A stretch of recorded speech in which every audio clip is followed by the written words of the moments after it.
Welcome to Jaipur சமையல். இன்றைக்கி நாம் சிக்கன் ரோல் எப்படி செய்யலான்னு பார்க்கலாம்.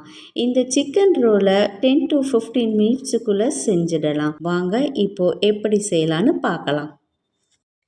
சிக்கன் ரோல் செய்வதற்கு தேவையான பொருள்: சிக்கனை இப்படி சின்ன சின்ன பீஸாக கட் பண்ணி எடுத்துக்கோங்க. ஒரு பெரிய வெங்காயத்தை நீளமாக இப்படி கட் பண்ணிக்கோங்க. அதே போல் குடமிளகாயையும் இப்படி நீளமாக கட் பண்ணிக்கோங்க. சில்லி பவுடர் 1.5 ஸ்பூன், ஜீரகத்தூள் 1 ஸ்பூன், மஞ்சத்தூள் 1/2 ஸ்பூன் எடுத்துக்கோங்க. இஞ்சி பூண்டு பேஸ்ட்டு நான் இதில் 1 ஸ்பூன் எடுத்துருக்கிறேன்.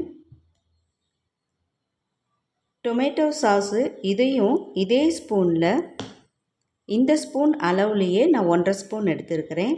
அதே போல் இந்த சோயா சாஸையும் இதே ஸ்பூனில் 1.5 ஸ்பூன் எடுத்துருக்கிறேன். அதுக்கப்புறம் சப்பாத்தி செய்கிறதுக்கு கோதுமை மாவை பிணைஞ்சி வச்சுருக்கிறேன். அவ்வளோதான்.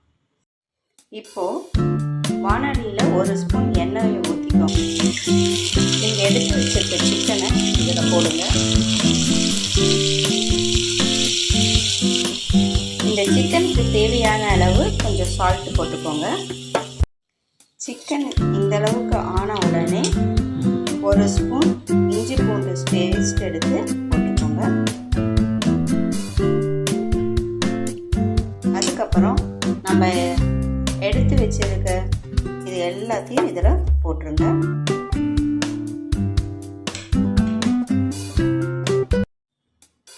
அதுக்கப்புறம் நான் இதில் 1.5 ஸ்பூன் நான் சோயா சாஸ் சேர்க்கிறேன்.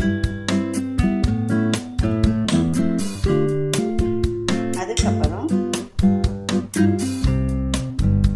டொமேட்டோ சாஸும் இதே ஸ்பூனில் 1.5 ஸ்பூன் சேர்த்துக்கோங்க. இப்போது ஹை ஃப்ளேமில் வச்சு நம்ம எடுத்து வச்சுருக்க குடமிளகாய்,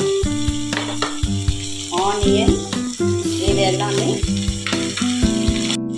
ஒரு 2 செகண்ட் மட்டும் வச்சுருங்க போதும். இப்போ பாருங்கள், வெங்காயமும் குடமிளகாவும் அவ்வளோக்கு ஃப்ரை ஆகணுங்கிற அவசியம் இல்லை.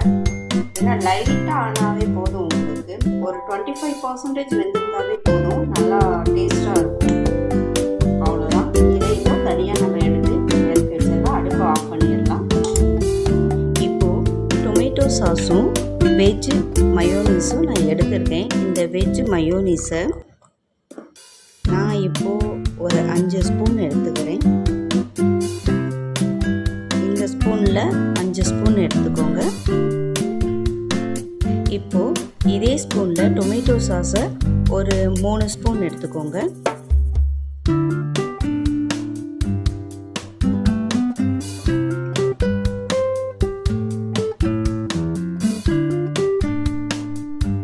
இப்போது இதை நல்லா இப்படி மிக்ஸ் பண்ணிக்கோங்க. இதோ இது மாதிரி நல்லா மிக்ஸ் பண்ணி வச்சுக்கோங்க. இது பிடிக்காதவங்க நீங்கள் யூஸ் பண்ண வேணாம். ஆனால் இது யூஸ் பண்ணாதான் மெக்டோனல்டில் இருக்க அதே டேஸ்ட்டு உங்களுக்கு வரும். அதனால் இது யூஸ் பண்ணிக்கோங்க. அப்போ தான் அந்த டேஸ்ட்டு நல்லாயிருக்கும். இங்கே பாருங்கள், ஆல்ரெடி நான் செஞ்சு வச்சுருக்க சப்பாத்தி இருக்குது. இப்படி சாஃப்டாக எடுத்துக்கோங்க. இது மேலே இந்த மயோனீஸ் அப்படியே போடுங்க. அதை அப்படியே அப்ளை பண்ணுங்கள்.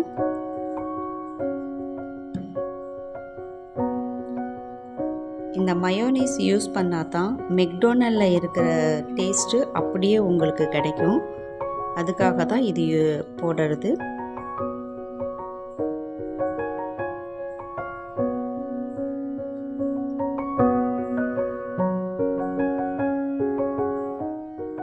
இதே மாதிரியே உங்களுக்கு எத்தனை சப்பாத்தி வேணுமோ அத்தனை சப்பாத்தியை இப்படி ரோல் பண்ணிக்கோங்க. இப்படி டைட்டாக.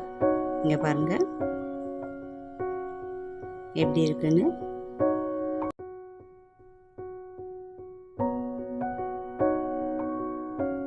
இந்த வீடியோ உங்களுக்கு பிடிச்சிருந்ததுன்னா சப்ஸ்கிரைப் பண்ணுங்கள். உங்கள் ஃப்ரெண்ட்ஸுங்களுக்கு ஷேர் பண்ணுங்கள்.